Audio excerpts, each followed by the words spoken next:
शुरू कर पाटिल साहब तक जिन 53 सदस्यों ने अपने मूल्यवान विचार रखे हैं, उनका सरकार की ओर से और समाज की ओर से बहुत बहुत धन्यवाद करना चाहता हूं कि इस विषय को राजनीतिक रंग देने की जगह इस विषय को एक समस्या के नाते सदन ने बहुत गंभीरता से लिया है। क्योंकि हम सब लोग राजनीतिक है, अलग अलग राजनीतिक दल से आते हैं, सत्ता में है, विपक्ष में है, तो थोड़ा बहुत तड़का लगता है राजनीति का। पर उसके तारतम्य को अगर निकाले चर्चा के, तो यहां के हो या वहां के, सभी सदस्यों ने इस बात को स्वीकारा है कि गंभीर समस्या है, हमारी नस्लों को बर्बाद करने वाली समस्या है। और अब आगे जाकर ये कारोबार से जो मुनाफा होता है वो आतंकवाद के वित्त पोषण के लिए भी उपयोग में आता है। इसके गंभीर प्रकार के साक्ष्य और सूचनाएं भी तंत्र के पास उपलब्ध हुई हैं। मैं सबसे पहले देश के गृह मंत्री के नाते नरेंद्र मोदी सरकार का संकल्प इस गृह के अंदर दोहराना चाहता हूं। आजादी के अमृत महोत्सव के वर्ष में मोदी जी ने नशा मुक्त भारत का संकल्प समग्र देश के सामने रखा है। और जब से सरकार बनी तब से गंभीरतापूर्वक इस दिशा में ढेर सारी कार्यवाही भी हुई। मैं सदन को फिर से एक बार आश्वस्त करना चाहता हूं कि नरेंद्र मोदी सरकार की ड्रग के कारोबार पर और उसके मुनाफे से आतंकवाद के वित्त पोषण पर जीरो टॉलरेंस की नीति है और हम सख्ताई से इसको जीरो तक ले जाने के लिए हम प्रयास कर रहे हैं। मान्यवर, ड्रग का प्रचार प्रसार न केवल हमारी आने वाली नस्लों को खोखला करता है, लाखों लाखों परिवारों को बर्बाद करता है और कई प्रकार के सामाजिक दूषण भी कानून और व्यवस्था से जुड़े हुए भी इससे खड़े होते हैं। आगे मैंने कहा, ऐसे आतंकवाद के वित्त पोषण के लिए भी इसके मुनाफे का जो देश भारत में आतंकवाद को बढ़ाना चाहते हैं, समर्थन देना चाहते हैं, वो इसका उपयोग करते हैं। और देश के अर्थतंत्र के अंदर ये डर्टी मनी की प्रेजेंस देश के अर्थतंत्र को भी खोखला करती है। इसलिए जो नरेंद्र मोदी जी ने, देश के सम्मानीय प्रधानमंत्री जी ने गृह विभाग के सामने एक लक्ष्य रखा है नशा मुक्त भारत का, मैं निश्चित रूप से इस सदन को आश्वासन देना चाहता हूं, आश्वस्त करना चाहता हूं कि लक्ष्य की पूरी परिपूर्ति के लिए हमारी ओर से कोई कसर नहीं छोड़ी जाएगी। मान्यवर, ये लड़ाई न केंद्र की है, न राज्य की है, न कोई एक विभाग की है। केंद्र सरकार और सभी राज्य सरकार और केंद्र शासित प्रदेशों ने मिलकर ये लड़ाई लड़नी पड़ेगी, क्योंकि इसका परिणाम लाना है तो बहुआयामी लड़ाई लड़े बगैर ये परिणाम नहीं आ सकता है। बॉर्डरों को से भी ड्रग की एंट्री को रोकना पड़ेगा। एयरपोर्ट और बंदरगाहों से भी ड्रग की एंट्री को रोकना पड़ेगा। रेवेन्यू डिपार्टमेंट ने भी सतर्कता के साथ इन टोटो जो योजना बनी है इसका एक हिस्सा बनकर एग्रेसिवली काम करना पड़ेगा। नारकोटिक्स कंट्रोल ब्यूरो और राज्य की एंटी नारकोटिक्स सारी एजेंसियों ने भी एक पेज पर रहकर काम करना पड़ेगा। इसके साथ साथ पुनर्वसन और व्यसन मुक्ति के लिए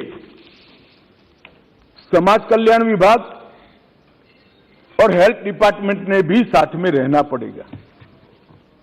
इसके सभी आयामों को अगर हम एड्रेस करते हैं और सभी आयामों को ये लड़ाई के अंदर एक समान तीव्रता से जोड़ते हैं, तभी जाकर हमारा ड्रग फ्री इंडिया का स्वप्न साकार हो सकता है।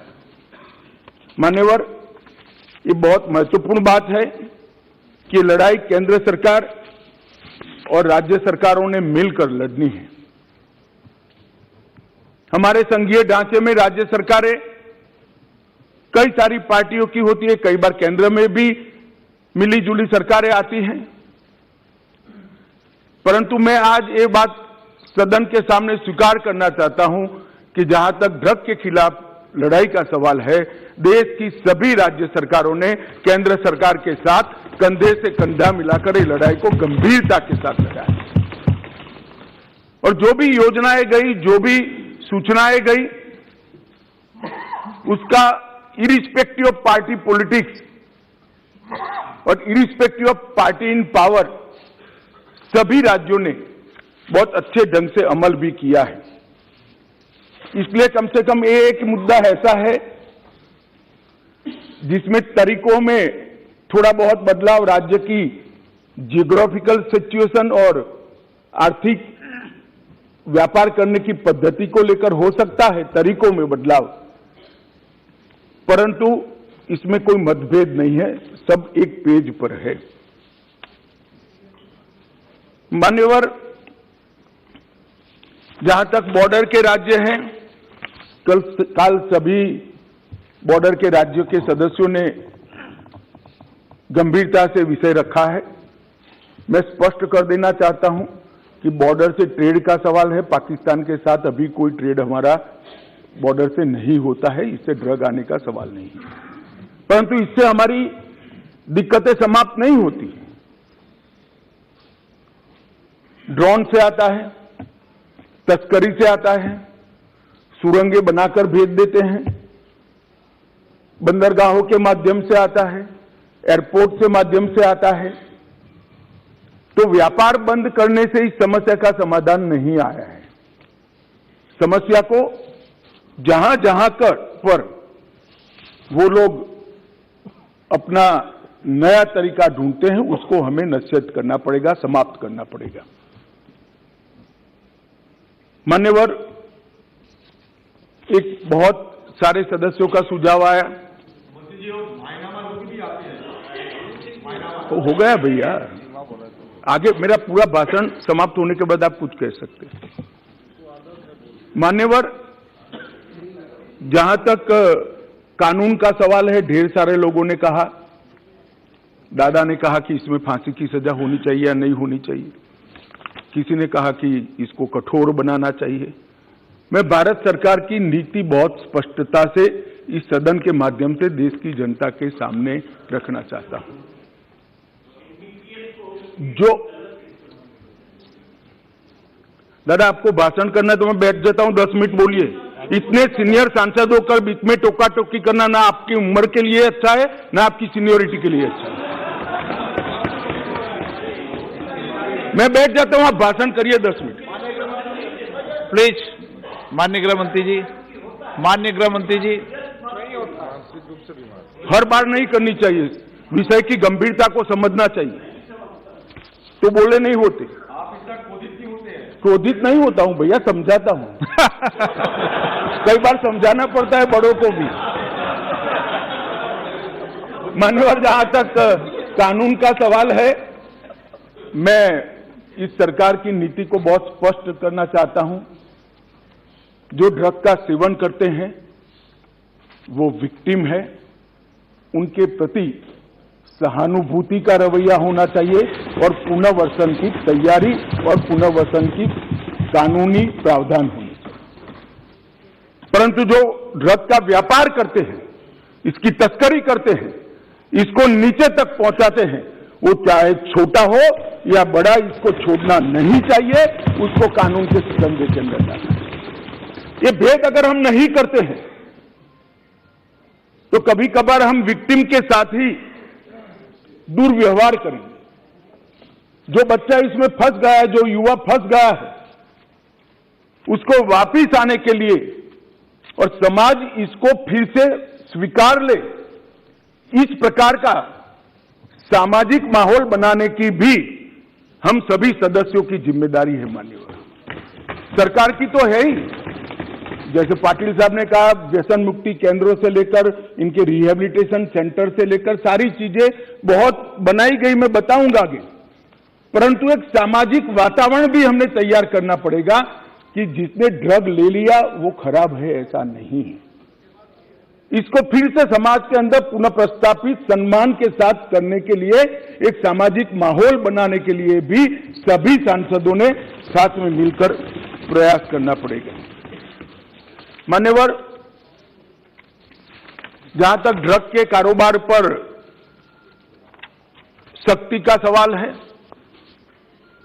भारत सरकार ने विगत 3 सालों से ढेर सारी व्यवस्थाएं की हैं। सबसे बड़ा बदलाव हमने किया है, जैसे गृह मंत्रियों के सम्मेलन में भी मैंने आग्रह से किया था, इसके बाद सभी गृह मंत्रियों और डीजीपी के साथ वीडियो कॉन्फ्रेंस कर भी मैंने कहा था, किसी भी इन्वेस्टिगेशन को हम आइसोलेशन में नहीं देख सकते हैं। ड्रग की किसी भी जब्ती को हम आइसोलेशन में नहीं देख सकते। एक जगह ड्रग की छोटी सी पुड़िया भी मिलती है तो वो इन्वेस्टिगेशन को, ये ड्रग कहां से आई, वो सरहद तक ले जाना पड़ेगा, तभी जाकर पूरा नेटवर्क ध्वस्त होगा।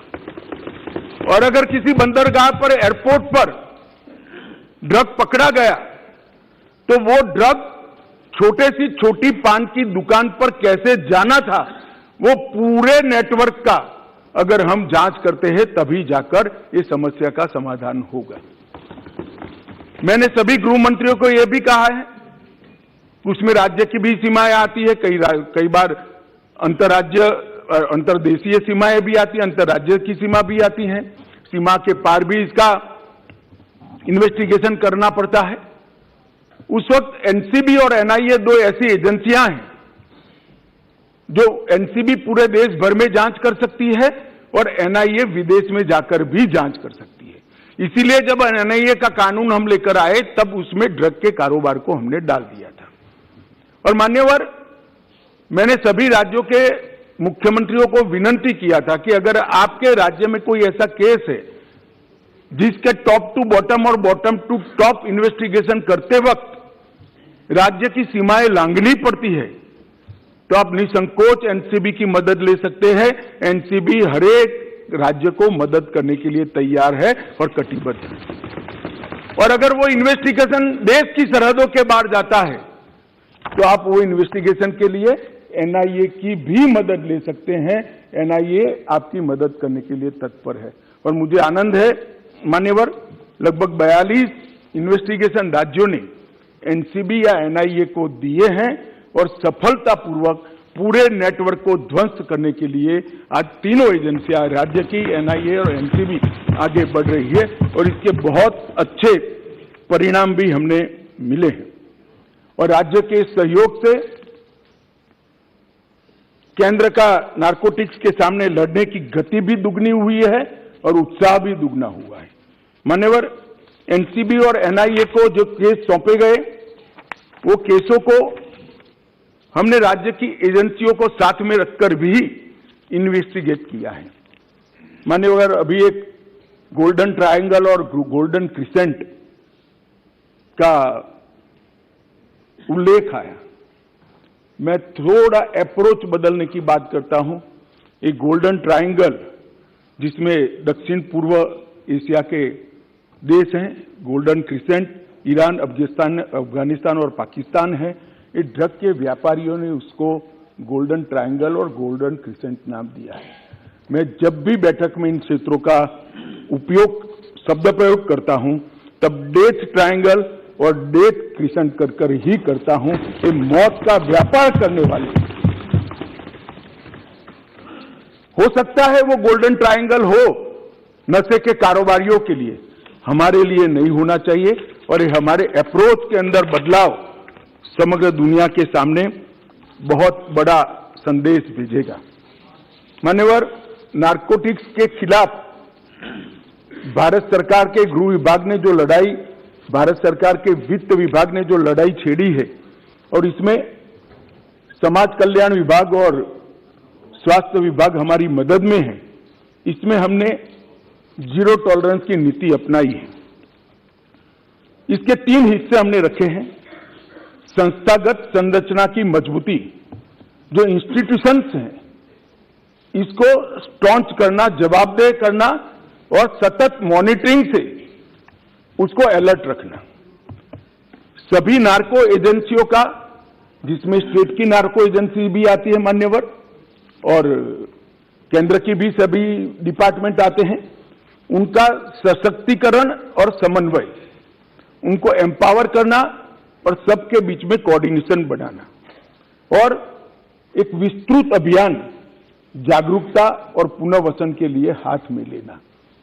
ये 3 विभागों में ये लड़ाई की संरचना गृह विभाग ने की है, क्योंकि मान्यवर ये सीमा रहित अपराध है। ये अपराध की कोई सीमा ही नहीं, कहीं से बैठकर कोई इसका व्यापार कर रहा है और बच्चे हमारे फंस रहे हैं, नस्लें हमारी बर्बाद हो रही। तो जब तक कोऑपरेशन, कोऑर्डिनेशन और कोलैबोरेशन नहीं होता है, हम इस लड़ाई को जीत नहीं सकते हैं। तो 3 स्तर पर, त्रिसूत्रीय फॉर्मूला पर हम आगे बढ़े हैं, और ये तीनों सूत्रों पर होल ऑफ गवर्नमेंट अप्रोच से आगे बढ़े हैं। ये किसी एक डिपार्टमेंट की लड़ाई नहीं है, किसी एक सरकार की नहीं है। राज्य सरकार हो या केंद्र सरकार, उसके सभी डिपार्टमेंट ने साथ मिलकर और देश की सभी सरकारों ने साथ में मिलकर ये लड़ाई को लड़नी है। मान्यवर, हमने जो प्रमुख इनिशिएटिव लिए हैं, इसमें संस्थागत संरचना की मजबूती के लिए मैं बात करना चाहूंगा। 2019 में हमने 4 स्तरीय एनकोड की स्थापना की है। एक शीर्ष स्तरीय एनकोड है, इसके बाद में एग्जीक्यूटिव कार्यकारी स्तर पर एनकोड समिति है, उसके बाद में राज्य स्तरीय एनकोड समिति बनी है, और इसके बाद में जिला स्तरीय एनकोड समिति बनी है। तो जिला से लेकर केंद्र तक ये एनकोड समितियों के माध्यम से एक समन्वय स्थापित किया है, और केंद्र में भी नीति निर्धारण करने वाले लोग और एग्जीक्यूशन करने वाले लोग, इसके लिए भी शीर्ष स्तरीय कमेटी और कार्यकारी समिति, इस प्रकार के 2 हिस्से हमने किए हैं।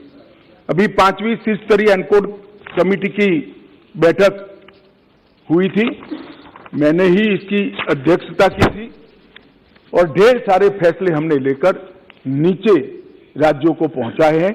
अब वो जिले तक परकोलेट हो गए। मगर इस स्तर पर मैं सभी राज्य के मुख्यमंत्रियों को भी सदन के माध्यम से निवेदन करना चाहता हूं। ढेर सारे राज्यों ने, लगभग 100% राज्यों ने राज्य स्तरीय एनकोड समिति बना ली है। इसकी मीटिंग्स भी होती है, इसकी मिनट्स भी आती है, और वहां पर केंद्रीय एजेंसियों के प्रतिनिधियों को बिठाते भी है, चर्चा भी करते हैं। परंतु सबसे महत्वपूर्ण जो है, जिला स्तरीय संरचना का, डिस्ट्रिक्ट लेवल पर जब तक डीसीपी और कलेक्टर इकट्ठा बैठकर, समाज कल्याण अधिकारी इकट्ठे बैठकर और हेल्थ डिपार्टमेंट का बंदा इकट्ठा बैठकर जिला स्तर पर इसकी मीमांसा नहीं करेंगे, ये हमारी लड़ाई सफल नहीं होने वाली। आज तक देश के सिर्फ 32% जिलों में, हम 1.5 साल से प्रयास कर रहे हैं, 32% जिलों में ही समिति बनी है। इस सदन के माध्यम से मैं देश भर के सभी राज्यों के मुख्यमंत्रियों को और केंद्र शासित प्रदेश के सभी सरकारों को, एलजी को, एडमिनिस्ट्रेटर्स को निवेदन करना चाहता हूं कि आप स्वयं व्यक्तिगत स्तर पर इंटरेस्ट लेकर आप अपने अपने राज्य में जिला स्तरीय एनकोर समिति की रचना करें। जिस दिन राज्य के, देश के सभी जिलों में जिला स्तरीय एनकोर समिति बन जाएगी और राज्य स्तरीय एनकोर समिति को उसका फीडबैक मिलेगा, ये लड़ाई हमारी बहुत मजबूत हो जाएगी। एनकोर नोडल एजेंसी के तौर पर हमने मान्यवर एनसीबी को रखा है। इसके तहत भारतीय नौसेना, भारतीय तटरक्षक दल, drug controller, revenue department, national maritime security, NTRO, port trust, airport authority of India, coastal police और राज्य की नार्को एजेंसी, ये सब मिलाकर एक कोऑर्डिनेशन का काम करते हैं। इसके लिए मान्यवर हमने एक एनकोड पोर्टल भी बनाया है जो एनसीबी चलाती है। एनकोड पोर्टल का काम डेटा इंटीग्रेशन का है। नॉलेज मैनेजमेंट सिस्टम के रूप में एनकोड पोर्टल बन गया है और अब बहुत अच्छा काम कर रहा है। राज्य स्तर के एनकोड तंत्र के भी सभी 4 राज्य स्तरीय हितधारक इसके मेंबर है मान्यवर, और बहुत सारी एजेंसियों के तालमेल को इस एनकोड पोर्टल के माध्यम से सुचारू रूप से हमने नीचे तक पहुंचाया है। 2 साल हो गए हैं पोर्टल बने हुए। 2 साल में हमने बहुत अच्छे परिणाम, बड़ी बड़ी जब्तियां ये पोर्टल के माध्यम से की है और पोर्टल पर ढेर सारी जानकारियों को भी डाला है। अधिकृत एजेंसियों के सारे नंबर डाले गए हैं, समस्त जानकारियां डाली है। भारत सरकार ने किए हुए सारे एमओयू डाले हैं, द्विपक्षीय समझौतों को डाला है। प्रशिक्षण कैलेंडर जो देश भर का है, लॉयर्स का प्रशिक्षण कैलेंडर, इन्वेस्टिगेटर का प्रशिक्षण कैलेंडर और पुनर्वसन का काम करने वाले सोशल वेलफेयर के अधिकारियों का प्रशिक्षण कैलेंडर, उसको भी डाला है। कुछ लैंडमार्क जजमेंट जो प्रो प्रोसिक्यूशन है उसको भी वहां डाला है। एनुअल रिपोर्ट भी वहां डाल दी जाती है। एनसीबी की हैंडबुक जो क्या करना चाहिए और क्या नहीं करना चाहिए इसके लिए है, वो भी हमने इस पर डाला है।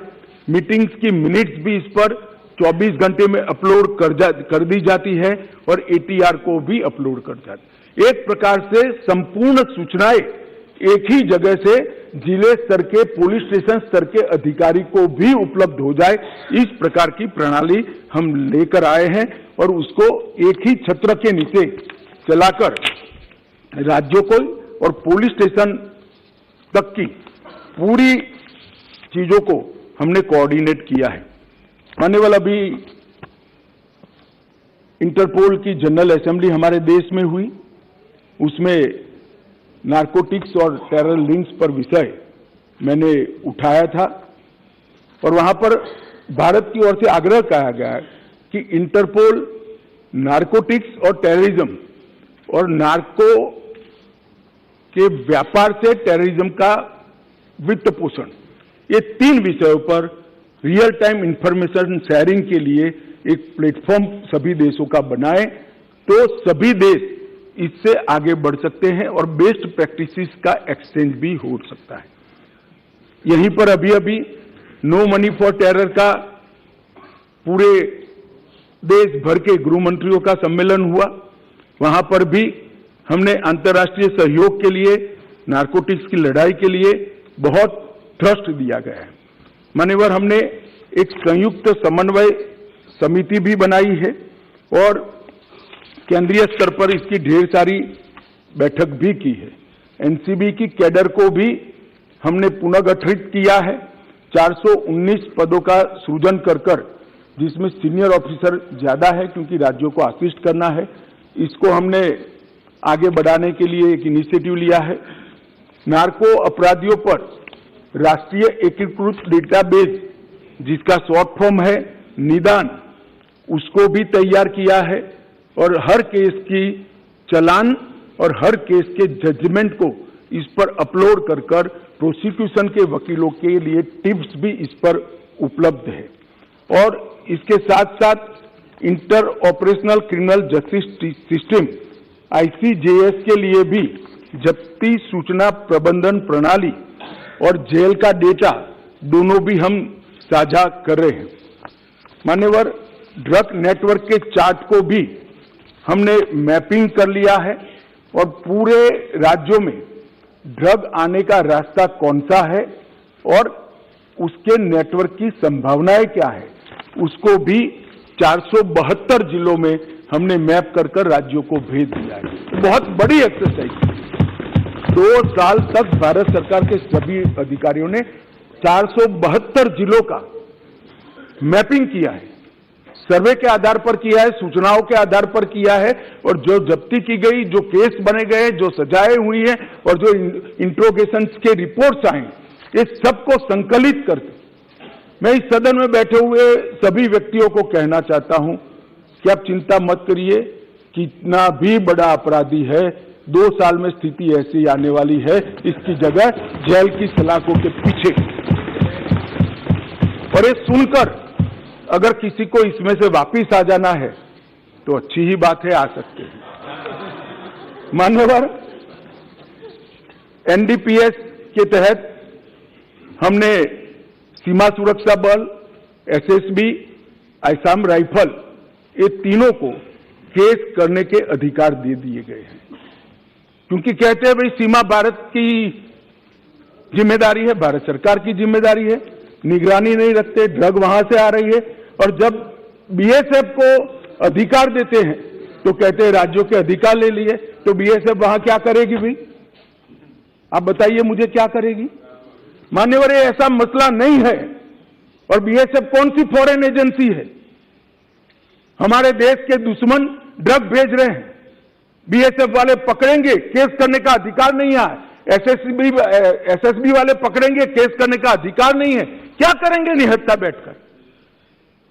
जो लोग इसको पॉलिटिकल इश्यू बना रहे हैं वो ड्रग के कारोबार का समर्थन कर रहे हैं। एजेंसियां निहत्थी होकर काम नहीं कर सकती। मान्यवर, एजेंसियों को अधिकार देना पड़ेगा, और मेरा स्पष्ट मानना है कि एजेंसियों को अधिकार देना चाहिए। हमारी एजेंसियों पर, देश की एजेंसियों पर, देश का संसद को अगर भरोसा नहीं है तो किस हिम्मत से वो काम करेंगे? मान्यवर, इसी तरह से भारतीय तटरक्षक और सारे जो कोस्टल पुलिस स्टेशन बने हैं राज्यों के, उसको भी अधिकार दिया है। रेलवे प्रोटेक्शन फोर्स को भी हमने अधिकार दिया है। और NIA को दुनिया भर में अगर हमारे देश में ड्रग के कारोबार से जुड़ी हुई कोई भी इन्वेस्टिगेशन करनी है तो आज NIA दुनिया भर के देशों में जाने के लिए इसी संसद ने उसको सशक्त किया है, अधिकार दिया है और एम्पावर किया है। मान्यवर, फाइनेंशियल इन्वेस्टिगेशन के लिए भी हमने ढेर सारे एक्सपर्ट्स हायर किए हैं। वित्तीय दस्तावेजों के विश्लेषण और उस पर से तारण निकालने के लिए ढेर सारी एक्सपर्ट्स की टीम भारत सरकार के गृह विभाग ने हायर की है। रेवेन्यू डिपार्टमेंट ने कई ऐसे सारे सॉफ्टवेयर बनाए हैं जिससे सॉफ्टवेयर के आधार पर ही इसको पकड़ा जा सके। और अभी अभी जो जिक्र करते थे कि गुजरात की बंदरगाह से 3000 किलो नशा पकड़ा गया, जो आज तक का सबसे बड़ा कैच है, वो कस्टम के सॉफ्टवेयर एनालिसिस के आधार पर ही पकड़ा गया। और मान्यवर, अभी कुछ सदस्य पढ़ रहे थे, मैं इस पर कोई टिप्पणी करना नहीं चाहता, सिर्फ एक दृष्टिकोण के बदलाव की विनंती करना चाहता हूं। किस राज्य में से सबसे ज्यादा ड्रग्स पकड़े गए? उसका मतलब हम ये ना निकाले कि वो राज्यों में सबसे ज्यादा ड्रग है। इसका मतलब ये है कि वो राज्य सबसे ज्यादा काम करता है और पकड़ता है। अगर पकड़ते ही नहीं है तो कुछ नहीं पकड़ा जाएगा, तो फिर पंजाब में ड्रग ही नहीं है। अगर पकड़ना नहीं है तो आंकड़े अच्छे ही हो जाएंगे। मगर क्या इस शुतुरमुर्ग नीति से हम देश को बचा सकते हैं? नहीं बचा सकते।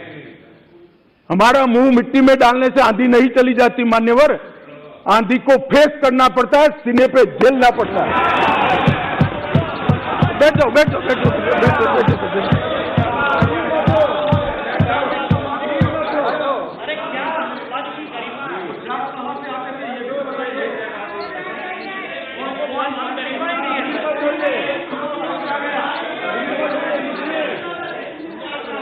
एक मिनट, मान्यवर कांग्रेस पार्टी के नेता ये कह रहे ड्रग कहां से आ रहा था। ड्रग गल्फ कंट्रीज से आ रहा था। इसके मालिक कौन है, उनको सारे के सारे पकड़ लिए गए हैं, फैक्ट्रियां सील कर दी गई हैं और उसके आधार पर देश के 12 राज्यों में रेड कर वहां भी कारोबार करने वालों को पकड़ लिया। और दूसरी बात, अभी मेरे पास नहीं है, मुझे मालूम नहीं था कि मुझे पुलिस इंस्पेक्टर की तरह इस सदन में जवाब देना पड़ेगा, तो मैं डिटेल लेकर नहीं आया हूं, मगर चालान कर दिया गया है, ऑनलाइन उपलब्ध है, सर्च कर नहीं मिलना है तो मुझे बताइएगा, मैं भेज दूंगा आपको। माननीय अध्यक्ष जी, संपत्तियों को जब्त करने के लिए भी हमने कार्य पद्धति डिस्ट्रिक्ट लेवल तक सर्कुलरेट कर दी है। मनी लॉन्ड्रिंग की चैनलें, हवाला लेन देन और डार्क नेट, ये तीनों के लिए हैकाथॉन कर हमने ढेर सारे बच्चों के टैलेंट को संग्रहित कर एक बहुत सटीक रणनीति बनाई है, जो सार्वजनिक करना ठीक नहीं है, परंतु मैं इतना कहना चाहता हूं कि सारी चैनलों का उपयोग कर कोई मानता है कि एजेंसियों की नजर के बाहर जाएगा तो वो ऐसा नहीं होगा। ढेर सारे लोग पकड़े गए हैं और आगे भी अभियान। हमने नारकोटिक्स के पकड़ते वक्त और एयरपोर्ट पर और बंदरगाहों पे डॉग स्क्वाड की तंगी थी, तो हमने हमारे ही स्वदेशी डॉग की नस्ल को तैयार कर अब बहुत बड़ी मात्रा में डॉग स्क्वाड बना लिए हैं और हम राज्यों को भी मान्यवर दे रहे हैं। मान्यवर, एनकोड के स्ट्रक्चर से जो प्रभावी समन्वय हो रहा है, इसको नीचे तक ले जाने के लिए हमने ढेर सारी सूचनाएं दी हैं। इसके साथ साथ एकीकृत ड्रग डेटा, सूचना प्रबंधन, सरकारी आदेश, सरकारी कानूनों, जो मैपिंग किया गया है इसकी डिटेल्स, मैपिंग को एक्सप्लोर करने के लिए जो नियम बनाए गए, ये best practices exchange, standard operating procedures और न्यायालय के अच्छे प्रोसिक्यूशन के पक्ष में आए हुए आदेशों का एनालिसिस और आर्ग्यूमेंट्स, ये सारा तैयार कर जिला स्तर तक एनकोड के माध्यम से हमने भेज दिया है। मान्यवर, dedicated anti narcotics task force भी हमने बनाया है। राज्यों और संघ क्षेत्रों के समर्पित एक एंटी नारकोटिक्स टास्क फोर्स भी राज्यों की सहायता में उपलब्ध है। इसके साथ साथ फार्मा डिपार्टमेंट जो भारत सरकार का है, दोहरे उपयोग वाली दवाइयों के लिए कितना मिनिमम उपयोग हो सकता है, इस पर भी एक अधिकारियों का समिति बनाकर कितनी दवाओं पर बैन कर सकते हैं, जिसके विकल्प उपलब्ध हैं, वो दवाइयों को पूर्णतः बैन कर दिया जाए, इस पर भी काम चालू है। 4 मीटिंग हो गई है, अंतिम मीटिंग मार्च महीने में रखी है। मुझे आशा है कि ढेर सारी दवाइयों को प्रतिबंधित श्रेणी में हम ले जाएंगे, जिससे इसके उपयोग पर रोक लगाई जा सके। मान्यवर, समुद्री रास्ते से तस्करी रोकने के लिए मैं इतना बताता हूं कि एक जमाना था जब सीमाओं से नारकोटिक्स आता था, आज भी आता है, ड्रोन से आता है। जो ओपन सरहदें हैं उत्तर पूर्व की, वहां से भी आता है, परंतु 60 से 70% नारकोटिक्स अब समुद्री रास्ते से और एयरपोर्ट से आता है। इसको पकड़ने के लिए भी हाई लेवल टास्क फोर्स बना दिया गया है और हमने भारतीय नौसेना, भारतीय तटरक्षक, एयरपोर्ट अथॉरिटी ऑफ इंडिया और एनसीबी चारों की संयुक्त साप्ताहिक बैठक कर सूचनाओं का आदान प्रदान करते हैं, जिसमें कस्टम और रेवेन्यू डिपार्टमेंट के ऑफिसर को भी रखते हैं। तो हम एक भी कोना ऐसा छोड़ना नहीं चाहते जहां से ड्रग की अवैध कारोबार भारत के अंदर प्रवेश हो। मान्यवर, अवैध खेती का जहां तक सवाल है, हमने कुछ सॉफ्टवेयर बनाए हैं, ड्रोन का उपयोग कर रहे हैं। मैं मणिपुर के मुख्यमंत्री को बहुत बहुत बधाई देना चाहता हूं कि सबसे पायलट प्रोजेक्ट हमने वहां लिया था, वहां पर लगभग 1000 हेक्टर अवैध नशे की खेती को डिस्ट्रॉय कर उनको वहां पर हॉर्टिकल्चर प्लांटेशन कर रिहेबिलिट करने का प्रयास किया। इसी प्रकार का प्रोग्राम हमने राजस्थान के लिए भी बनाया है, मध्य प्रदेश के लिए भी बनाया है, सारे नॉर्थ ईस्ट के राज्यों के लिए भी हमने बनाया है। और ये हमारा जो अध्ययन समूह है गृह मंत्रालय का, इसने बहुत अच्छा रोड मैप राज्यों को बनाकर इस विषय में दिया है।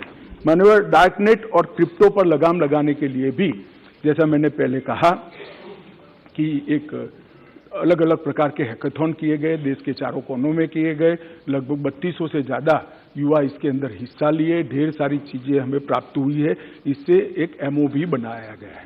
परंतु इसके साथ साथ मैक, जो एक सभी एजेंसियों के समन्वय का सेंटर है, सब मैक के रूप में हमने नार्को के लिए एक अलग मैक की व्यवस्था को गठित किया है और इसके अंदर नार्को ट्रैफिकिंग प्लेटफॉर्म की निगरानी, ड्रग नेटवर्क के इंटरसेप्शन, ट्रेंड्स के निरंतर एनालिसिस, डेटाबेस के अपडेट को एनालिसिस कर नई रणनीति बनाना और कार्य प्रणाली और नोड्स पर ध्यान देते हुए एक बहुत अच्छी रणनीति साप्ताहिक इसका रिव्यू हम करते हैं और मुझे लगता है कि इससे बहुत बड़ा फायदा मान्यवर हुआ है।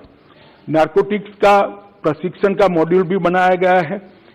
5 अलग अलग प्रशिक्षण मॉड्यूल बनाए गए हैं जिसके अंदर नार्कोटिक्स के केस को किस तरह से लड़ा जाए, चालान करने के पहले मिनिमम क्या इसके अंदर चीजें हमें इंक्लूड करनी है, इसके साथ साथ जब जब्ती होती है तब क्या केयर लेनी है जिसका फायदा व्यापार करने वालों को प्रोसिक्यूशन के वक्त न मिल पाए। तीसरा, पुनर्वसन के लिए भी एक ट्रेनिंग का मॉड्यूल बनाया है। चौथा मॉड्यूल इलेक्ट्रॉनिक एनालिसिस का, सारे डेटा के एनालिसिस का बनाया है और 5वां मॉड्यूल समन्वय के लिए, अगर फिजिकली नहीं मिल सकते हैं तो ऑनलाइन समन्वय कैसे हो सकता है, इसका भी हमने मॉड्यूल बनाए हैं। और ये 5 अलग अलग मॉड्यूल का डिस्ट्रिक्ट तक का ट्रेनिंग प्रोग्राम हमने डिजाइन किया है। मैं बड़े हर्ष के साथ बताना चाहता हूं कि राज्य स्तर के ट्रेनिंग प्रोग्राम 3 दिसंबर को सारे राज्य और केंद्र शासित प्रदेश के हमने समाप्त कर दिए गए और 40% डिस्ट्रिक्ट में भी ये काम हो चुका है। नार्कोटिक्स के फोरेंसिक के लिए भी एनसीबी और नेशनल फोरेंसिक साइंस यूनिवर्सिटी के बीच में हमने एक समझौता किया है और नार्कोटिक्स की रीजनल लैब हम लगभग देश में 6 भारत सरकार बना रही है, जिससे सैंपल के टेस्टिंग के अंदर देरी नहीं होगी, किसी के बेल होने का संभावना को मिनिमम कर दिया जाए। इस प्रकार की व्यवस्था आज हमने करी है और उसमें डेट के हिसाब से प्रायोरिटी नहीं होगी, क्वांटिटी के हिसाब से प्रायोरिटी होगी, जिससे संजीदगी वाले केस जो है, बड़ी मात्रा वाले केस है, उसके अपराधियों को बेल न मिल पाए। और मान्यवर, ये इससे काफी लोगों को तकलीफ पड़ेगा, मुझे मालूम है, मगर हम चाहते ही है कि उनको तकलीफ पड़े, इसलिए व्यवस्था को मान्यवर किया है। जहां तक नशामुक्त भारत का अभियान है मान्यवर, मैं आपको कुछ चीजें सदन को आपके माध्यम से बताना चाहूंगा कि न्याय और सामाजिक न्याय और अधिकारिता मंत्रालय द्वारा 15 अगस्त 2020 को ये अभियान को हमने लॉन्च कर दिया गया है और 372 जिले जो मैंने कहा मैपिंग किए हुए हैं, वो सभी 372 जिलों में लगभग हमने इसको नीचे तक, तहसीलों तक पहुंचाने की शुरुआत की है। इसके तहत लगभग 2.7 लाख से ज्यादा शैक्षिक संस्थाओं में 14 करोड़ से ज्यादा बच्चों ने नशा मुक्ति का शपथ लेने का कार्यक्रम बहुत अच्छे तरीके से मान्यवर किया है। 8000 से ज्यादा मास्टर स्वयंसेवकों की पहचान कर दी गई है, जो मिनिमम मानदेय लेकर अपना ये काम करते हैं और सोशल मीडिया अकाउंट के माध्यम से भी इसकी प्रसिद्धि करते हैं। नशा मुक्ति की राष्ट्रीय ऑनलाइन शपथ के माध्यम से लगभग 1 लाख शैक्षिक संस्थाओं को और इसके माध्यम से और युवाओं को इसके साथ जोड़ने का भी हम प्रयास कर रहे हैं, जो ऑनलाइन सफलता होगी। FCRA का जिक्र कर रहे थे, इसमें ढेर सारे एनजीओ भी जुड़े हैं, मगर ये एनजीओ ऐसे हैं जो भारत के समाज को स्वस्थ करना चाहते हैं। कुछ एनजीओ ऐसे होते हैं जो भारत के समाज को प्रताड़ित करना चाहते हैं। दोनों के लिए भारत सरकार की नीति एक नहीं हो सकती। FCRA के कानून का जो पालन नहीं करेगा उसके साथ सख्ती की जाएगी, कोई दया का भाव नहीं रखा जाएगा। विदेश से आए हुए धन के स्रोत राज्य की निगरानी में नहीं हो, ऐसा नहीं चलेगा। बहुत चला लिया जब आपकी सरकार थी, ये नरेंद्र मोदी सरकार है, देश को खत्म करने के लिए देश के अंदर एक कानी पाई भी हम नहीं आने देंगे। आज भी पीएम केयर फंड की है, पीएम केयर फंड की तफ्तीश होगी। पीएम केयर फंड की माननीय गृह मंत्री जी। मान्यवर, इस मिशन के अंदर चिन्मय मिशन भी जुड़ा है, रामकृष्ण मिशन भी जुड़ा है, आर्ट ऑफ लिविंग भी जुड़े हैं, ब्रह्मा कुमारीज भी जुड़े हैं, निरंकारी मिशन भी जुड़ा है और ढेर सारे आध्यात्मिक, धार्मिक और सामाजिक संगठन भी जुड़े हैं। इन पर कोई तकलीफ नहीं है, उनको एफसीआरए के कानून से कोई दिक्कत भी नहीं है। मगर जो लोग देश के अंदर देश की डेमोग्राफी को बदलना चाहते हैं और इसके लिए एफसीआरए का उपयोग करना चाहते हैं, तो वो कानूनन इसकी इजाजत नहीं दी जा सकती, इस पर सख्त कार्रवाई। मान्यवर, हमने लगभग 341 इंटीग्रेटेड रिहेबिलिटेशन सेंटर भारत सरकार के फंड से बन गए हैं और 300 बना रहे हैं, जिसके अंदर दुनिया भर की आधुनिक से आधुनिक रिहेबिलिटेशन की पद्धतियों को अपनाया जाएगा और हमारे बच्चों को फिर से एक बार देश के विकास के साथ जोड़ने का इसके माध्यम से मान्यवर हम काम करेंगे। और नशीली दवाओं के खिलाफ जागरूकता के लिए हमने सबसे ज्यादा युवाओं को जोड़ने की रणनीति अपनाई है। जैसे जब हम उम्र बात करता है तो जल्दी युवा उसको सुनता है, तो युवा इसकी चपेट में न आए, इसके लिए हमने करे हैं। 41 एडिक्शन ट्रीटमेंट फैसिलिटीज भी सरकारी अस्पतालों में जो बहुत ज्यादा एडिक्ट हो गए हैं, इसके लिए हमने शुरू की है और 75 बनाने का हमारा कार्य योजना है। मान्यवर, 72 आउटरीच ड्रॉप इन सेंटर भी बनाए हैं, जिनको अभी शुरू में लत लगी है, उसको जिसको लत के कारण शरीर बर्बाद हो गया है, मन बर्बाद हो गया है, इसके साथ बिठाते हैं तो भयावह परिणाम देखकर वो नशे की लत से वापिस आता है। ऐसे भी सेंटर हमने लगाए हैं और लगभग 2 लाख परामर्शदाता भी हमने तैयार किए हैं, जो ऐसी केस में परामर्श देने का काम करते हैं। मान्यवर, नशा मुक्ति के लिए मैंने जैसे कहा कि एनकोड की बैठक स्वयं मेरी अध्यक्षता में हुई। नशीली दवाओं के दुरुपयोग पर मैंने क्षेत्र वाइज भी सभी राज्यों के मुख्यमंत्रियों के साथ बैठक की है। दक्षिण का बैठक बाकी है, बहुत जल्दी कर दूंगा। बाकी असम भी किया, गुजरात में भी किया, पंजाब में भी किया। क्षेत्रीय बैठक कर भी राज्य के अधिकारियों को संवेदनशील बनाने के लिए हमने काम किया है। और मान्यवर, मैं इतना बताना चाहता हूं कि हमने 75 साल के मौके पर एक लक्ष्य लिया था कि हम 60 दिन के अंदर 75,000 किलो ड्रग को जलाएंगे।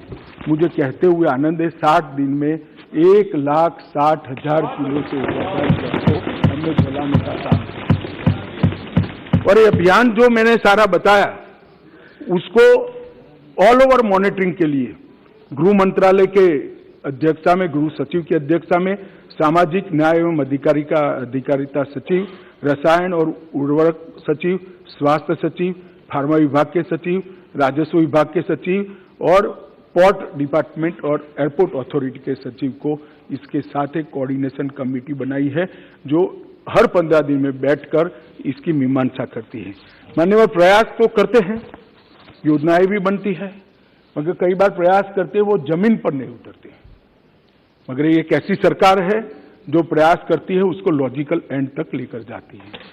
जब हम तय करते हैं कि देश के हर गांव में बिजली पहुंचेगी, तो 70 साल से जहां बिजली नहीं पहुंची, ऐसे 20,000 गांवों में 20 महीनों में हम बिजली पहुंचाते हैं। जब हम तय करते हैं कि हर घर में गैस का सिलेंडर पहुंचाएंगे, तो हम पहुंचाने में सफल होते हैं। और अब तय किया है मोदी जी ने कि जल से नल पहुंचाएंगे। मुझे भरोसा है जल से नल भी पहुंचाएंगे। मान्यवर, हमने तय किया कि इस देश को नशे की लत से, इस देश की युवानी को हम बर्बाद नहीं होने देंगे। कोई कुछ भी मानता हो, इसके नतीजे मिल रहे हैं। मान्यवर, आंकड़े कभी झूठ नहीं होते हैं और आंकड़े प्रयासों की पुष्टि करते हैं, इसलिए मैं आंकड़े जरूर देना चाहता हूं।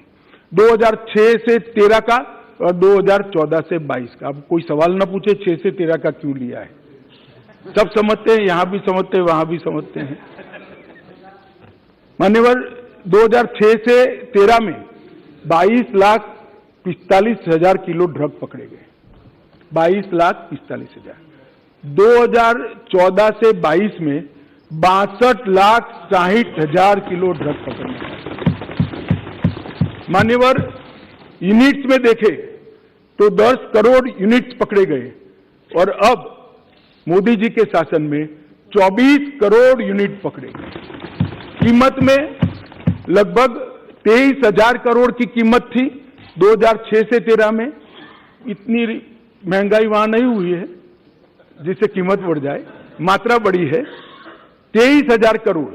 और मान्यवर, अब 97,000 करोड़ के ड्रग को पकड़कर जला दिया, 5 गुना ज्यादा। मान्यवर, मामले 1,45,062 रजिस्टर हुए थे, इसमें 4,14,697 मामले थे और कुल गिरफ्तारी 1,62,908 हुई थी और यहां पर 5,23,234 हुई। पहले गंभीर प्रकार के केसों की क्वालिटी नहीं बनी थी। ड्रग के सेवन करने वाले का केस अलग होता है, ड्रग के खुदरा व्यापार करने का केस अलग होता है और ड्रग स्मगलिंग और ड्रग के डीलर का केस।